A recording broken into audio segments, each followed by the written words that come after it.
ક્યાં જવાનું? આમ જવું ભાવનગર. ભાવનગર આવી જાઓ. સીટ બેલ્ટ લગાવી લ્યો, સીટ બેલ્ટ.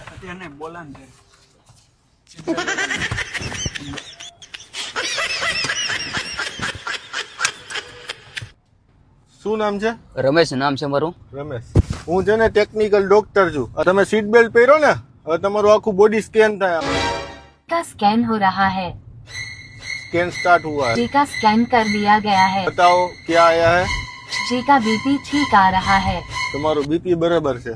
रमेश जी शराब का सेवन करते हैं। દારૂ પીવો? હા. देसी के પછી દેશી હોય તો દેશી હાલે ને ઇંગ્લિશ लीवर की बताओ क्या है इसका? इसके लिवर पर बहुत ज्यादा सूजन है। गाड़ी साइड में लगाकर ऑपरेशन की तैयारी की जाए। નહીં નહીં ઓપરેશન કરવું પડશે. નહીં નહીં નહીં હો નહીં નહીં હું ઓપરેશન નહીં કરું. મારી બાઈ ને મારા છોકરી ને બધી નાના નાના છે. મારે ઓપરેશન નહીં કરવું. તો દારૂ પીવો હવે? દારૂ નહીં પીવું. પાકું? પાકું.